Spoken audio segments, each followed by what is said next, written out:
Bismillahirrahmanirrahim. Assalamualaikum warahmatullahi wabarakatuh. Alhamdulillahirabbil alamin. Assalatu wassalamu ala asyrafil anbiya'i wal mursalin nabiyina Muhammad wa ala alihi wa sahbihi wa man sara ala nahjihi wa iqtafa atharahu ila yaumiddin. Allahumma inna nas'aluka ilman nafi'an wa rizqan tayyiban wa amalan mutaqabbala. Allahumma arinal haqqa haqqa warzuqna ittiba'ah wa arinal batila batila warzuqna ijtinabah. Allahumma hdina li ahsanil akhlaq la yahdi li ahsaniha illa ant wasrif anna sayyi'aha la yasrifu anna sayyi'aha illa ant. Bapak-bapak, ibu-ibu, para ikhwan dan akhwat rahimani wa rahimakumullah. Alhamdulillah, marilah kita panjatkan segala puja dan puji syukur kepada Allah Subhanahu wa taala atas limpahan nikmat yang Allah Subhanahu wa taala berikan. Salawat beriringkan salam marilah kita haturkan kepada Nabi kita, Nabi besar Muhammad sallallahu alaihi wasallam. Semoga salawat dan salam juga tercurah limpahkan kepada keluarga, sahabat dan umat beliau yang mengikuti dengan baik sampai akhir zaman. Para jamaah sekalian rahimani wa rahimakumullah, pada malam hari ini insyaallah tema kita perjuangan belum selesai. Maksudnya di bab ke-11 kita belum selesai, begitu temanya ya. Jadi kita masih di bab ke-11, bab fil mujahadah, bab tentang perjuangan. Jadi perjuangannya belum selesai ya. Kita baca kembali hadisnya di nomor 111. Berkata Imam An-Nawawi rahimahullahu taala, as-sabi'u asyar, hadis ke-17 pada bab ke-11. An Sa'id ibn Abdul Aziz, dari Sa'id bin Abdul Aziz, an Rabi'ah ibn Yazid, dari Rabi'ah bin Yazid, an Abi Idris al-Khawlani, dari Abu Idris al-Khawlani, an Abi Dzar, dari sahabat Abu Dzar, nama aslinya Jundub bin Junadah, Jundub bin Junadah radhiyallahu anhu, anin Nabi sallallahu alaihi wasallam, dari Nabi Muhammad sallallahu alaihi wasallam, fima yarwihi an rabbih tabaraka wa taala, yang Nabi sallallahu alaihi wasallam riwayatkan dari Allah tabaraka wa taala, annahu qala, bahwasanya Allah Subhanahu wa taala berfirman. Jadi hadis ini adalah hadis qudsi, dan telah kita jelaskan perbedaan hadis qudsi dengan Al-Qur'an. Ya, salah satunya hadits qudsi itu lafaznya dari Nabi, maknanya dari Allah. Kalau Al-Quran makna dan lafaznya dari Allah Subhanahu wa taala. Kalau hadits qudsi ada yang sahih, ada yang hasan, ada yang dhaif, ada yang maudhu. Tapi kalau Al-Quran pasti sahih karena dia diriwayatkan secara mutawatir. Baik, kita baca. Apa kata Allah Subhanahu wa taala? Ya ibadi, wahai hamba-hambaku, inni haramtu zulma ala nafsi, sesungguhnya aku telah haramkan kezaliman atas diriku. Sehingga kezaliman ini menjadi sifat mustahil bagi Allah. Jadi Allah itu mustahil untuk melakukan kezaliman. Wa ja'altuhu bainakum muharrama, kemudian Allah melanjutkan, dan aku jadikan kezaliman itu haram di antara kalian. Fala tazalamu, janganlah kalian saling menzolimi. Nabi SAW bersabda dalam hadis yang lain, az-zulmu zulumatun yaumal qiyamah, kezaliman itu adalah kegelapan di hari kiamat. Makin banyak kezaliman kita, maka makin gelap. Sedangkan di akhirat itu, di hari kiamat itu sudah tidak ada lagi cahaya. Yang menerangi kita hanya cahaya dari Allah Subhanahu wa taala. Namun apabila kita banyak kezalimannya, maka yang kita dapatkan bukan cahaya, malah kegelapan.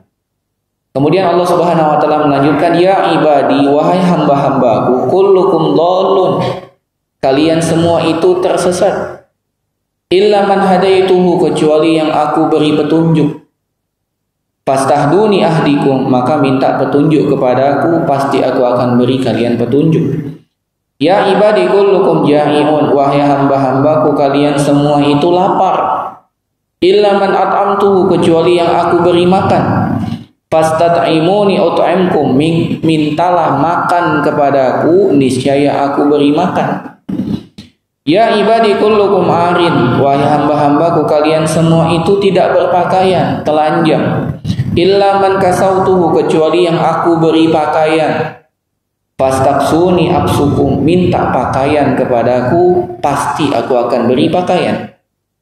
Ya ibadi, wahai hamba-hambaku, innakum tukhti'una bil-laili wan-nahar, sesungguhnya kalian itu selalu berbuat kesalahan di malam dan siang hari. Dipasti, Pak.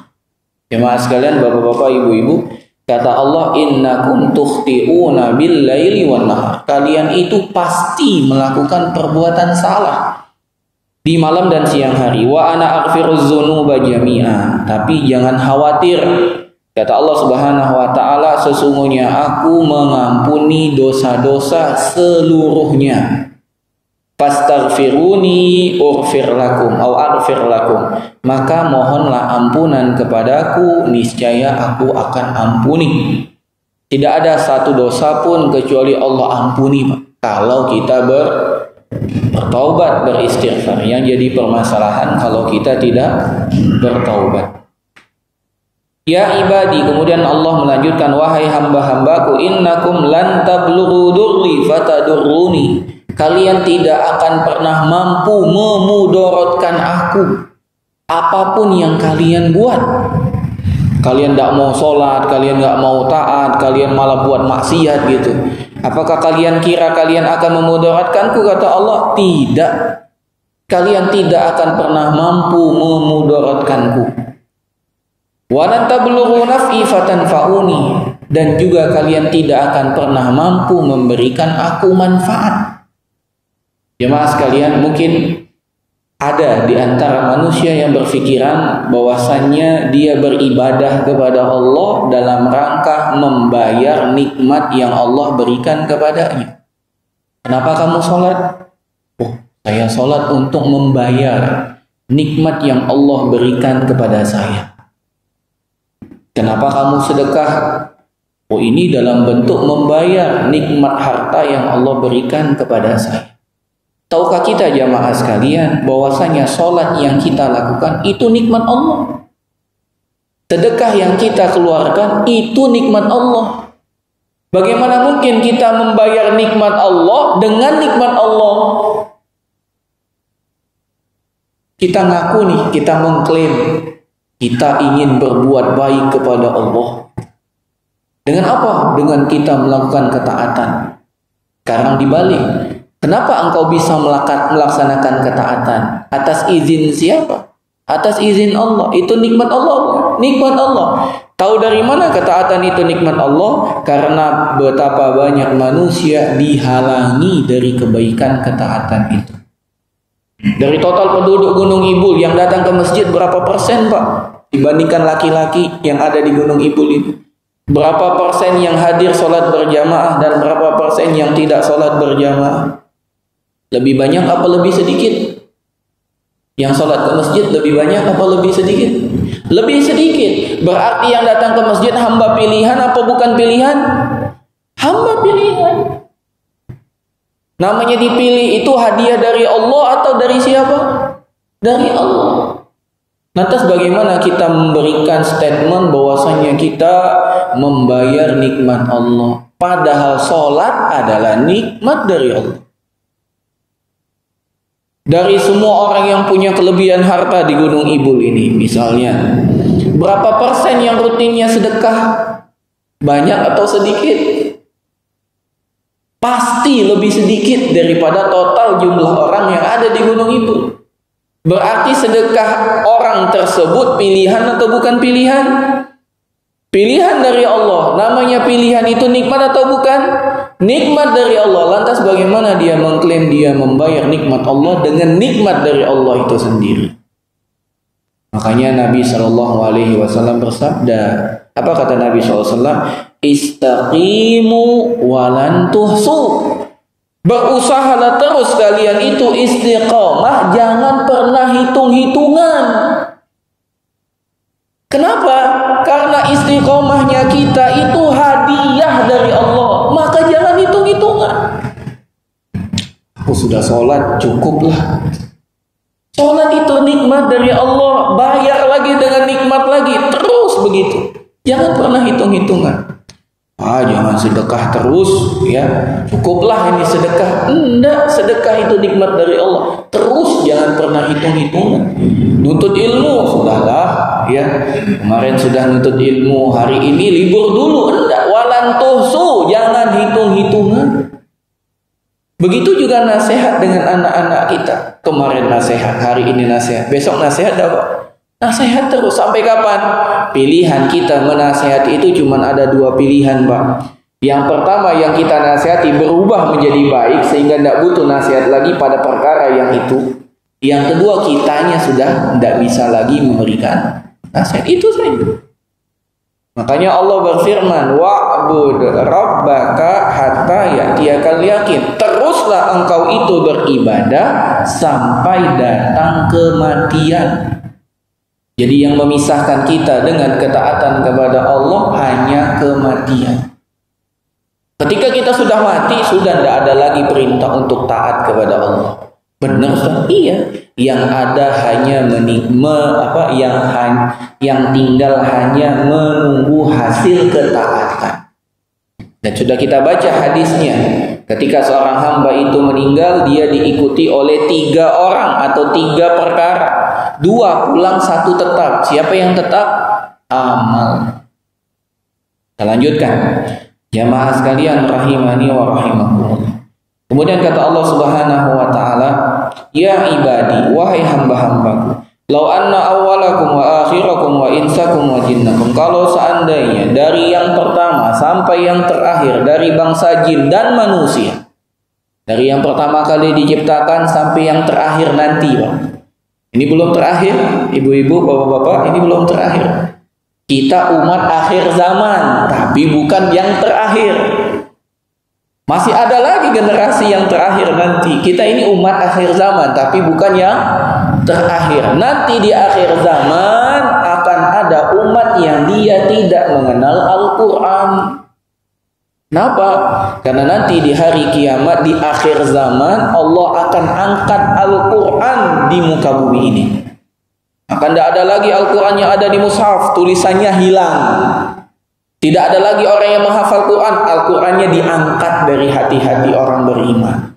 Sehingga tinggallah manusia yang sama sekali tidak mendengarkan Al-Quran. Bahkan hiduplah sekelompok manusia yang tidak mengenal Allah. Apa itu Allah? Mereka tidak kenal. Sudah ada zaman itu? Belum. Masih ada sholat, masih ada azan, bersyukur kita. Nanti di akhir zaman akan datang zaman itu. Kata Allah Subhanahu wa taala, wahai hamba-hambaku, andai sesungguhnya dari yang pertama sampai yang terakhir dari bangsa jin dan manusia, kanu ala atqa qalbi rajulin wahidin minkum, mereka itu memiliki hati orang yang paling bertakwa. Memiliki hati orang yang paling bertakwa. Siapa yang paling bertakwa? Dikumpulkan itu semua, ma zada dzalika fi mulki syai'a, maka ketakwaan semua orang dari awal sampai terakhir, dari bangsa jin dan bangsa manusia, itu sama sekali tidak akan menambah sedikit pun kekuasaan Allah, kerajaan Allah. Bayangkan jemaah sekalian.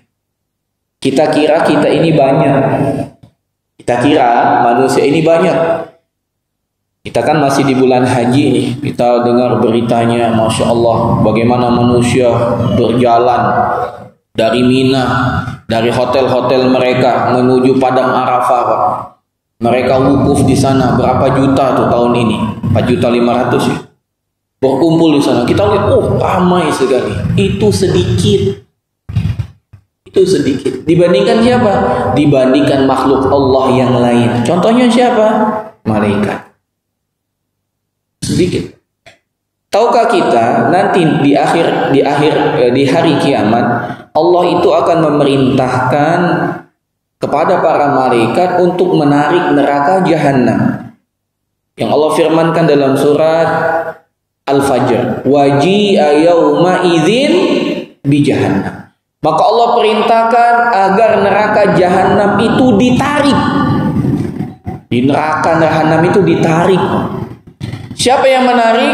Malaikat. Bagaimana menariknya? Dengan tali kekang. Berapa banyak tali kekang untuk menarik neraka jahanam? Dalam sebuah hadis Nabi SAW mengatakan 70.000 tali kekang. Talinya saja 70.000. Setiap satu tali ditarik oleh 70.000 malaikat. Jadi berapa malaikat untuk menarik neraka jahanam? 49 miliar. Atau 4 triliun 9 miliar. Gimana tuh ngitungnya? Itu baru malaikat yang menarik neraka jahanam. Belum lagi malaikat yang lain yang Allah Subhanahu wa taala perintahkan untuk mengatur urusan yang lain. Bahkan dalam satu riwayat, tetesan air dari langit itu dibawa setiap tetesnya oleh satu malaikat. Siapa yang bisa menghitung jumlah tetesan air yang jatuh? Berapa jumlah malaikat? Makanya Allah berfirman, wa ma ya'lamu junuda rabbika illa. Tidak ada yang tahu tentang jumlah malaikat berapa pastinya itu kecuali Allah. Dan malaikat itu kata Allah Subhanahu wa taala, la ya'sunallaha ma amarahum wa yaf'aluna ma yu'marun. Tidak pernah maksiat, selalu taat. Itu kerjanya malaikat. Bahkan dalam ayat yang lain Allah kabarkan tentang malaikat itu, yusabbihunal laila wan nahara la yafturun. Selalu bertasbih memuji Allah pagi, siang, malam, tidak pernah istirahat.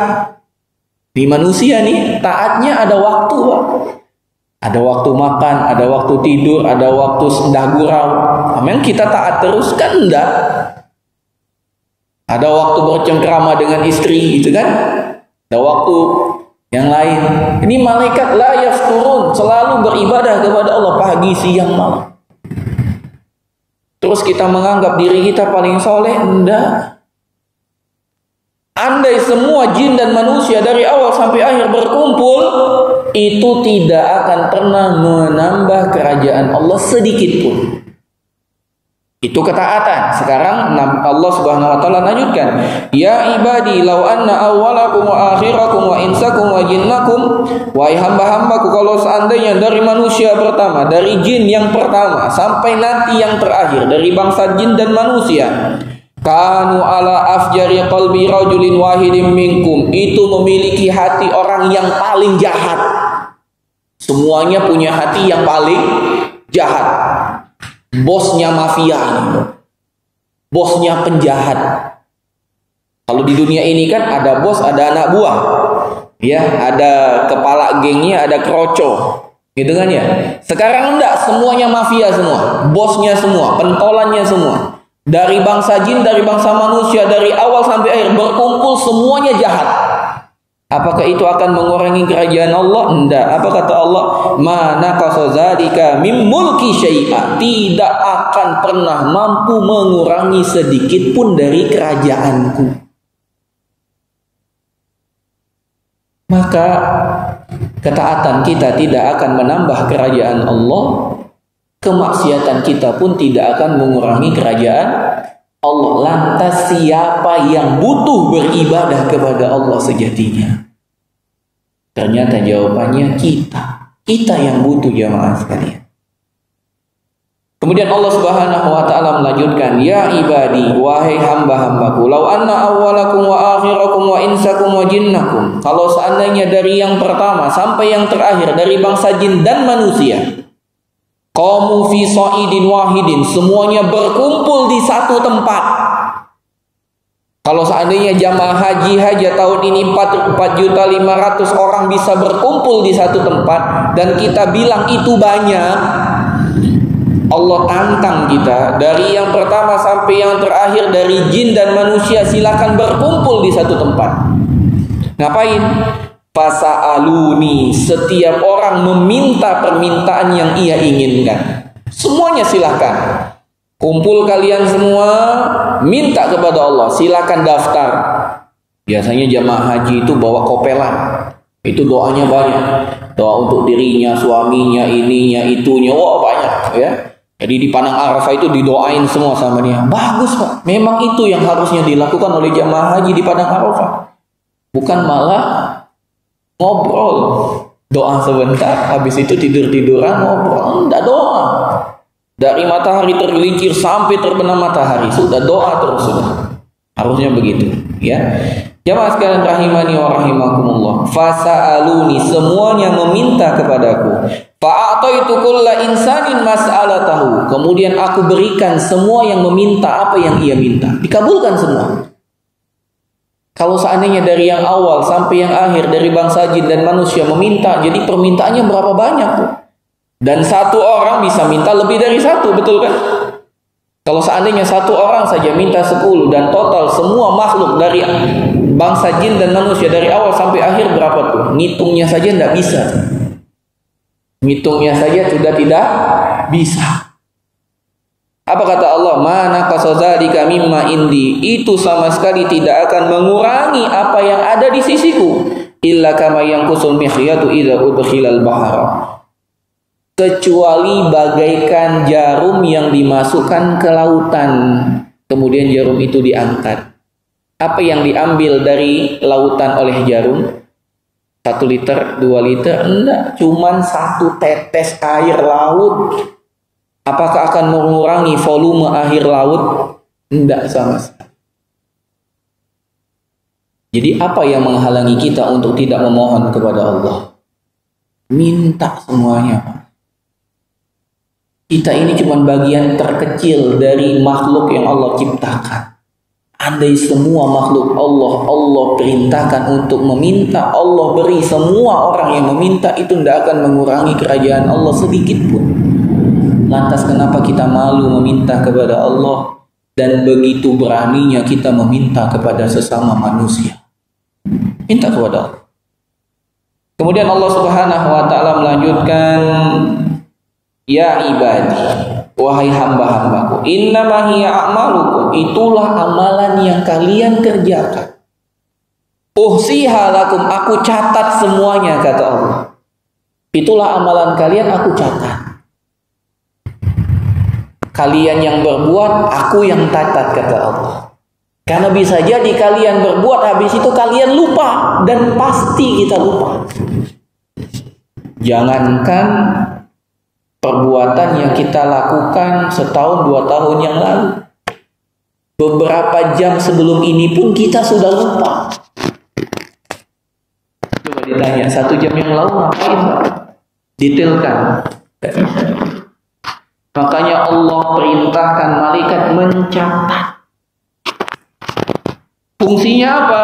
Fungsinya agar kita tidak bisa mengelak. Andai itu kebaikan, kita tidak akan pernah dirugikan. Andai itu kezaliman, maka kita tidak akan pernah luput dari mahkamah hari kiamat. Mungkin kita bisa lolos dari persidangan di dunia, namun kita tidak akan pernah lolos dari persidangan hari kiamat. Summa uwaffikum iyyaha, kata Allah, kemudian aku akan berikan balasan dari setiap amalan yang engkau perbuat itu. Semua. Satu persatu. Jangan dikira gambaran globalnya saja, enggak, yang kecil pun dikasih ganjaran. Senyum kita kepada anak kecil, kita kira enggak dapat pahala, diberikan pahala oleh Allah. Membantah kita orang tua kita walaupun dengan ucapan kita anggap tidak berdosa, dicatat dan dibalas dosanya oleh Allah Subhanahu. Kita kira ngomongin orang, ya, itu bukan perkara yang berat, itu dapat balasan dosanya nanti di sisi Allah. Kita kira hanya sekedar bantu bawakan jinjingan nenek-nenek yang berada di pasar itu tidak dibalas pahala, dikasih ganjaran pahala oleh Allah. Kata Allah, summa uwafikum iya, aku berikan balasan sempurna bagi setiap amalan. Faman wajada khairan falyahmadillah, barang siapa yang mendapatkan kebaikan maka hendaklah dia memuji Allah. Alhamdulillahilladzi hadana li hadza wa ma kunna linahtadiya laula an hadanallah. Segala puji hanya milik Allah yang memberikan kami petunjuk untuk melaksanakan kebaikan ini. Kalau bukan petunjuk dari Allah, pasti kami tidak akan mampu melaksanakan ini. Waman wajada ghaira zalik, namun barang siapa yang mendapatkan yang bukan kebaikan, balasannya bukan kebaikan, namun balasannya keburukan, fala yalumanna illa nafsah, maka tidak boleh dia mencela kecuali dia mencela dirinya sendiri.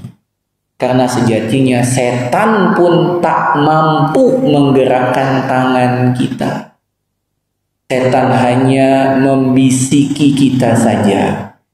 Yang menjadikan ini bergerak siapa, Pak? Kita sendiri. Yang menjadikan kaki kita melangkah siapa? Kita sendiri. Setan hanya membisiki. Yang menjadikan Nabi Adam itu makan buah larangan bersama istrinya itu siapa? Tangannya Nabi Adam dan istrinya sendiri. Iblis itu tidak bisa menggerakkan tangannya. Iblis itu hanya dapat memotivasi. Coba, ayo coba. Kalau engkau makan, nanti engkau kekal di surga. Coba. Demi Tuhan, katanya ya. Demi Allah, aku tidak berbohong. Aku menunjukkanmu kepada kebaikan. Itu yang dilakukan oleh setan. Itu yang dilakukan oleh iblis. Yang metik buah siapa, Pak? Nabi Adam. Yang makan buahnya siapa? Ya Nabi Adam. Itu bukan buah dipetik oleh iblis kemudian dipaksa masuk ke mulutnya Nabi Adam. Enggak, Nabi Adam sendiri.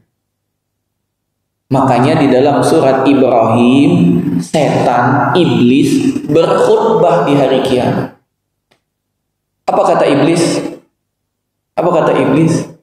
Nanti kita baca. Ya, jamaah sekalian rahimani wa rahimakumullah. Faman wajada ghaira dzalik fala yalumanna illa nafsa. Barang siapa yang mendapatkan selain kebaikan maka dia tidak boleh mengeluh, tidak boleh mencela kecuali dirinya sendiri.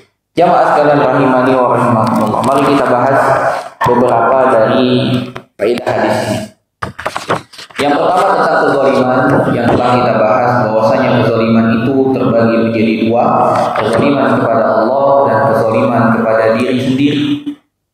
Kezaliman kepada diri sendiri, kezaliman kepada sesama makhluk. Kezaliman kepada diri sendiri itu pun terbagi menjadi dua. Yang pertama kezaliman yang besar, yaitu kezaliman kesyirikan. Yang kedua dosa-dosa selain kesyirikan.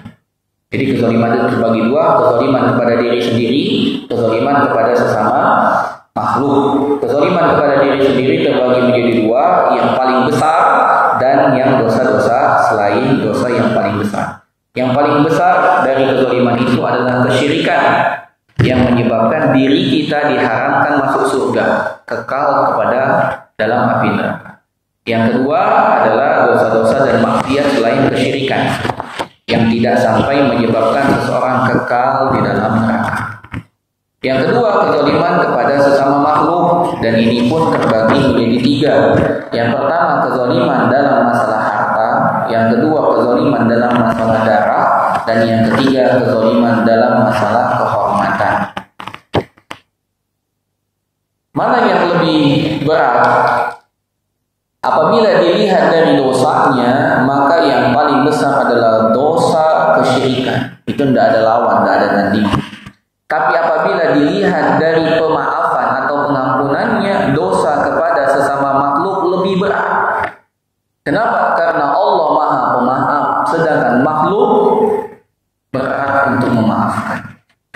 Makanya Nabi SAW banyak sekali mengingatkan kita. Beliau mengatakan dalam sebuah hadis, "Maka indahu mazlamatun li akhihi falyatahalhal minha."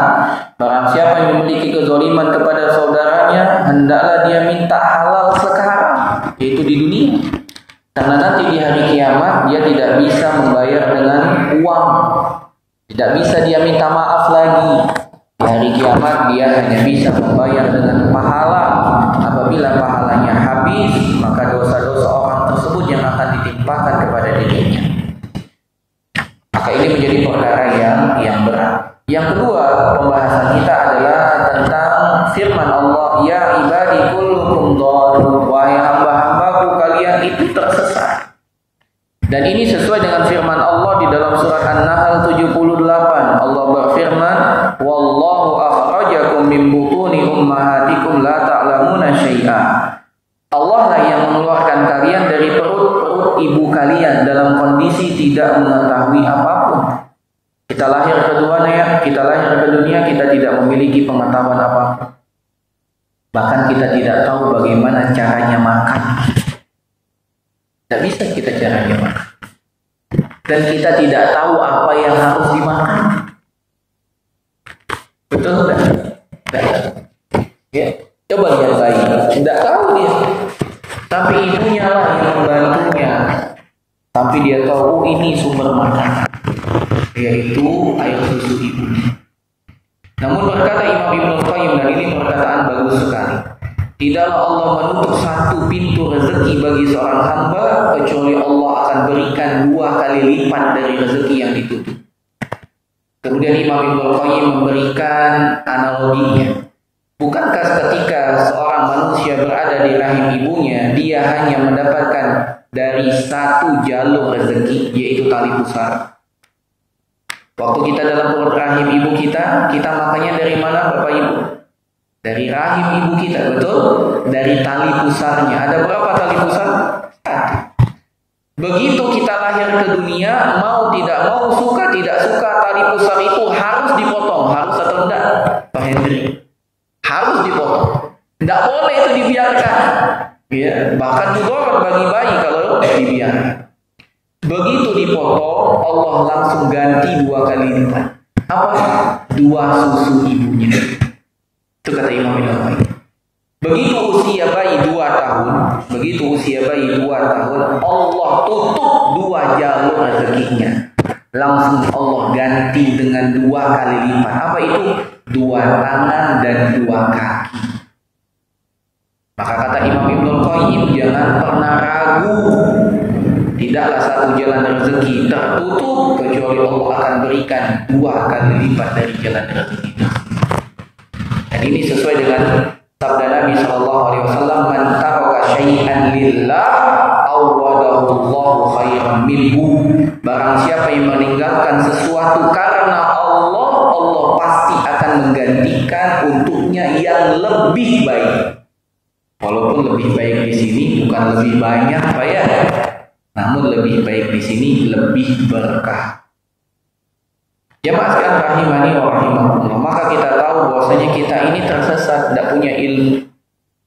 Kemudian Allah Subhanahu wa taala juga mengingatkan Nabi Muhammad SAW dalam firman-Nya dalam surat Ad-Duha ayat 7. Wa wajadaka dhallan fahada. Bukankah kami mendapatimu wahai Muhammad dalam kondisi tersesat, kemudian kami beri engkau petunjuk? Maka jamaah sekalian rahimani wa rahimakumullah, jangan pernah kita takabur sepintar apapun ilmu yang kita miliki sekarang. Karena apabila kita lupa dengan asal mula penciptaan kita, maka kita akan terlaknat. Kita akan binasa sebagaimana binasanya Qarun. Kita akan binasa sebagaimana binasanya Haman. Kita akan binasa sebagaimana binasanya Fir'aun.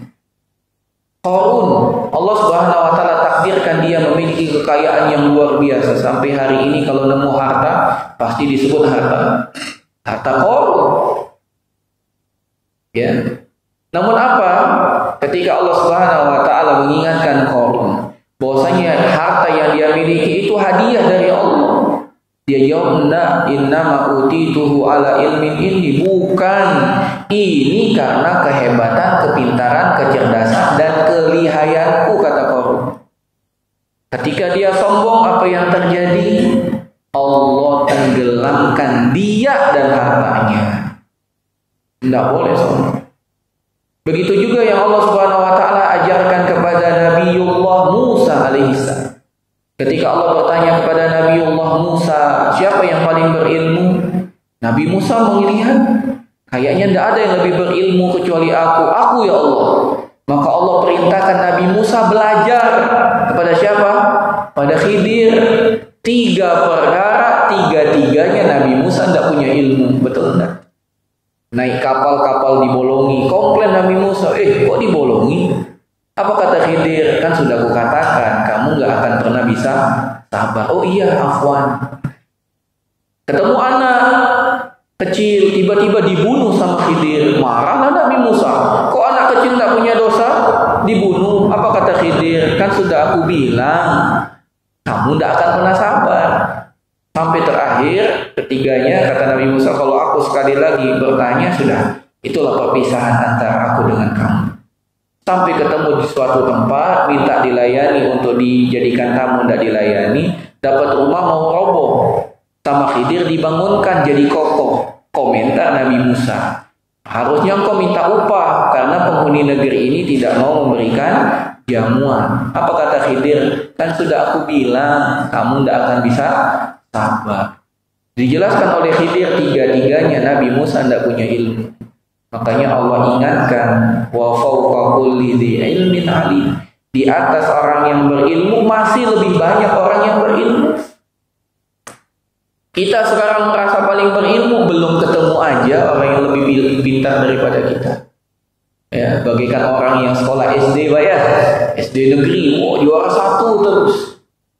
Akhirnya diterima di SMP favorit. Bertemu SMP favorit, ternyata orang pintar sama seperti dia banyak. Masuk kelas unggulan tidak bisa lagi juara 1. Atau andai dia masuk SMP favorit, juara 1 juga. Masuk SMA, ketemu dengan SMP favorit yang lain. Apakah dapat bersaing? Belum tentu. Andai dia mampu bersaing, dia masuk universitas.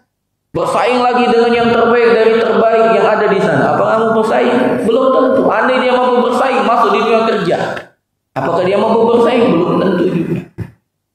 Ingat, di atas orang yang berilmu masih lebih banyak lagi orang yang berilmu. Makanya salah satu doa yang diajarkan oleh Allah kepada kita, yang Allah wajibkan 17 kali dalam sehari semalam minimal, kita dianjurkan meminta petunjuk. Ihdinas siratal mustaqim. Ya Allah, beri aku petunjuk menuju jalan yang lurus. Yang ketiga, tentang masalah kelaparan. Allah Subhanahu wa taala berfirman, ya ibadi kullukum ja'in. Wahai hamba-hambaku, kalian semua itu kelaparan kecuali yang aku beri makan, maka mintalah makan kepadaku. Dan Allah Subhanahu wa taala mengingatkan kita dalam banyak ayat. Contohnya dalam surat Al-Waqiah. Allah berfirman, afara'aitumul ma'al ladzi tashrabun a antum anzaltumuhu minal muzni am nahnul munzilun. Kata Allah Subhanahu wa taala, maka coba kalian perhatikan tentang air yang kalian minum, air. Apakah kalian yang menurunkannya dari langit atau Allah yang menurunkan? Lau nasya'u ja'alnahu ujajan falaula tashkurun. Kalau kami mau, kami ubah air hujan yang rasanya tawar jadi asin. Kalau kalian tidak mau bersyukur. Bisa nggak Allah merubah air hujan itu jadi asin? Jangankan jadi asin, Pak, jadi es batu saja bisa. Maka kita harus bersyukur. Jangan mentang-mentang sekarang kita bisa makan enak, kemudian kita lupa untuk meminta kepada Allah. Makanya doa setelah makan itu menyadarkan kita bahwasanya kita makan ini bukan karena kehebatan kita, karena rezeki dari Allah. Apa doanya? Alhamdulillah alladzi at'amani hadza wa razaqani min ghairi haulin minni wa la quwwata. Ya Allah, segala puji bagimu yang telah memberikan aku makanan ini tanpa daya dan upaya dariku. Ini semua pemberian darimu. Ketika kita berdoa, kita sadar bahwasanya makanan itu pun Allah yang beri. Masalah yang selanjutnya, masalah pakaian. Allah Subhanahu wa taala mengingatkan kita, ya ibadi kullukum arin, wahai hamba-hambaku kalian itu semua telanjang kecuali yang aku beri pakaian, maka mintalah pakaian kepadaku. Berkata Imam Ibnu Rajab Al-Hambali, beliau mengatakan, Hadza yaqtadi anna jami'al khalqi muftaqiruna ila Allah Ta'ala. Hadis ini menunjukkan bahwasannya tidak ada satu makhluk pun, terutama manusia, kecuali sangat butuh kepada Allah. 3 perkara yang paling dibutuhkan oleh manusia: ilmu, makan, pakaian. 3-tiganya Allah katakan manusia tak punya kecuali Allah yang kasih. Ilmu manusia tak punya kecuali Allah kasih. Makanan manusia tak punya kecuali Allah kasih. Pakaian manusia tak punya kecuali Allah kasih. Ini menunjukkan bahwasanya manusia harusnya selalu bergantung kepada Allah, dan itulah bukti kita berzikir setiap pagi dan sore hari. Ya Hayyu Ya Qayyum bi rahmatika astaghits aslih li sya'ni kullahu wa la takilni ila nafsi tarfata ain. Wahai Zat yang maha hidup, wahai Zat yang maha berdiri sendiri, dengan rahmat-Mu aku meminta pertolongan. Perbaiki segala urusanku, jangan Engkau limpahkan urusanku kepada diriku sendiri walaupun sekejap mata. Kita tidak bisa hidup walaupun sekejap mata tanpa pertolongan dari Allah. Makan, minum, pakaian, tempat tinggal, ilmu, itu semua dari Allah, jemaah sekalian. Maka tidak boleh kita bangga diri. Saya punya rumah mewah, ini karena hebat Anda, karena Allah. Kaya miskin itu ujian. Jangan dikira orang miskin saja yang diuji, orang kaya lebih berat ujiannya. Allah berfirman, wa nabluukum bisyarri wal khairi fitnah. Kami uji kalian itu dengan kebaikan dan keburukan. Dan betapa banyak orang yang ditimpa ujian keburukan sukses. Bilal miskin, budak, diazab, masuk surga, Pak. Fir'aun diberikan ujian berupa kekayaan, berupa istana, berupa kekuasaan, masuk surga, masuk neraka. Kita kira ujian keburukan itu adalah ujian terberat. Salah. Ujian kenikmatan bisa jadi jauh lebih berat. Karena apabila manusia diberikan ujian berupa kesulitan, dia akan kembali kepada Allah. Dan betapa banyak orang diberikan ujian kelapangan, lupa dengan Allah. Maka harus sadar, kita ini tidak punya apa-apa. Kita lahir ke dunia dalam kondisi telanjang bulan. Kita pun nanti menghadap Allah dalam kondisi telanjang bulan. Kita nanti menghadap Allah apa? Hufatan, uratan, ghurla. Kita nanti menghadap Allah Subhanahu wa taala di hari kiamat dalam kondisi tidak berpakaian, tidak memakai alas kaki, dan tidak dikhitan. Itu betul-betul kembali seperti kita dilarang. Jadi apa yang kita miliki? Tidak ada. Kita itu hanya diberikan kuasa untuk memanfaatkan. Maka tolong manfaatkan titipan Allah dalam ketaatan kepada. Jangan sampai terbalik, dikasih titipan malah merusak. Harusnya dengan titipan itu kita mendapatkan prestasi di sisi Allah, malah kita dapat nilai yang jelek di sisi Allah Subhanahu wa taala. Sudah masuk waktu? Ya? Belum ya? Kita lanjutkan. Kemudian Allah Subhanahu wa taala mengingatkan kita tentang tabiat manusia. Bahwasanya manusia ini selalu melakukan perbuatan salah. Kata Allah Subhanahu wa taala, ya ibadi innakum tukhti'una bil-laili wan-nahar. Wahai hamba-hambaku, kalian itu pasti melakukan kesalahan di malam dan siang hari, pasti. Kita tidak mungkin luput, Pak. Kesalahan kita, bapak-bapak, ibu-ibu semua pasti ada. Salah ngomong, salah lihat, salah dengar, salah ucap. Banyak, salah berbuat, banyak kesalahan. Kalau kita tidak memohon kepada Allah, betapa banyak kesalahan yang kita lakukan. Makanya kita harus memulai hari itu dengan memohon 3 hal. Minta ilmu yang bermanfaat, minta rezeki yang baik, minta amal yang diterima. Agar kesalahan kita itu menjadi minimal. Tapi kalau kita tidak memohon kepada Allah, ilmu kita tidak dapat, sehingga kita melakukan perbuatan salahnya banyak. Rezeki juga kita tidak baik, akhirnya kita dapat rezeki yang baik, salah lagi. Amal ibadah kita juga tidak diterima, kata tata caranya juga tidak benar. Maka jemaah sekalian rahimani wa rahimakumullah, tabiat kita ini banyak melakukan kesalahan. Kenapa kita disebut insan? Kenapa manusia itu disebut insan? Linisyanihi, karena dia banyak lupanya. Kenapa kita disebut dengan insan? Linisyanihi, karena kita banyak lupa. Lupa nikmat Allah. Makanya Fudail bin Iyad ketika menafsirkan firman Allah, innal insana li rabbihi lakanud. Sesungguhnya manusia itu begitu ingkar. Apa yang dimaksud dengan ingkar? Satu, ujian keburukan yang Allah timpakan kepada manusia menjadikan dia lupa dengan jutaan nikmat yang Allah berikan kepada dia. Gigi yang sakit cuma satu, menyebabkan dia lupa dengan nikmat Allah yang Allah berikan di sekujur tubuhnya selain gigi yang sakit. Betul tak? Maka kita berusaha ketika kita mendapatkan ujian, yang kita ingat jangan yang sakit, kita ingat yang sehat. Makanya ada suatu kisah, ada orang yang kakinya diamputasi satu. Ketika dia siuman, dikabarkan kakinya sudah dipotong. Apa yang keluar dari lisannya? Alhamdulillah, yang mana Allah masih menyisakan satu kaki, tidak mengambil dua-duanya dari aku.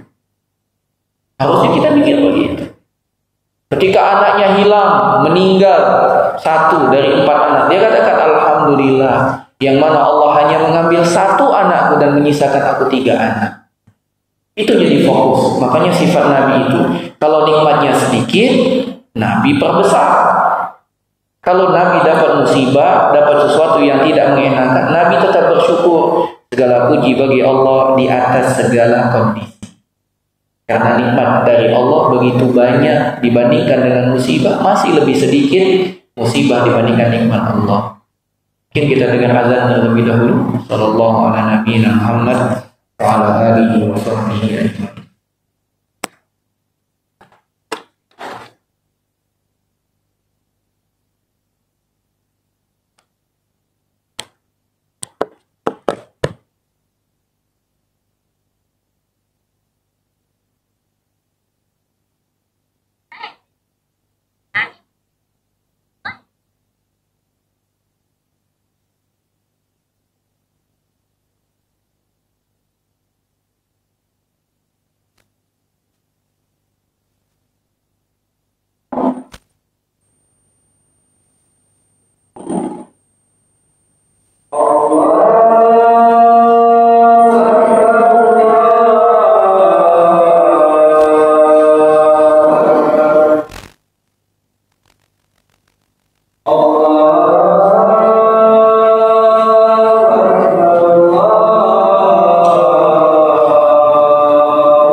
Bismillahirrahmanirrahim. Alhamdulillah, wassalatu wassalamu ala Rasulillah wa ala alihi wa sahbihi wa wala.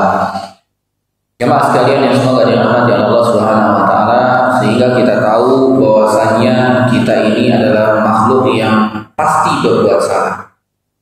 Namun pengetahuan kita bahwasanya kita melakukan banyak perbuatan salah tidak cukup sampai di situ. Allah kabarkan Allah Maha Pengampun, sehingga kita harus banyak minta ampunannya. Bahkan Allah sediakan ganjaran pahala yang begitu besar bagi orang yang banyak bertaubat. Allah berfirman, "Innallaha yuhibbut tawwabina wa yuhibbul mutatahhirin." Sesungguhnya Allah itu sangat mencintai hamba yang sering bertaubat, sering minta maaf, sering beristighfar. Dan Allah sangat mencintai hamba-hamba yang membersihkan dirinya.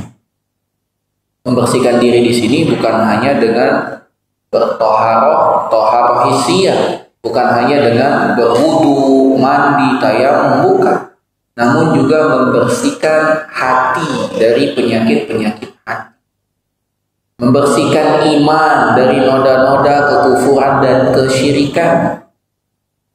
Dan Allah Subhanahu wa taala menyeru kita untuk banyak beristighfar. Allah berfirman, "Sabiqu ila maghfiratin min rabbikum." Bersegeralah, berlomba-lombalah menuju ampunan dari Tuhan kalian. Bahkan Allah Subhanahu wa taala mengatakan, "Wasari'u ila maghfiratin min rabbikum wa jannatin." Bersegeralah menuju ampunan dari Tuhan kalian dan surga. Seakan-akan Allah Subhanahu wa taala mengatakan kepada kita, kalau kalian diampuni oleh Allah pasti masuk surga. Maka kunci agar kita masuk surga, jamaah sekalian, kita diampuni oleh Allah. Maka perbanyaklah beristighfar. Dan sudah kita bahas juga dalam pembahasan kitab Riyadhus Shalihin. Nabi mengatakan, beristighfarlah wahai hamba-hamba Allah, sesungguhnya aku tidak kurang 100 kali beristighfar dalam sehari. Nabi, kita lebih berhak untuk banyak beristighfar. Dan Nabi mengabarkan,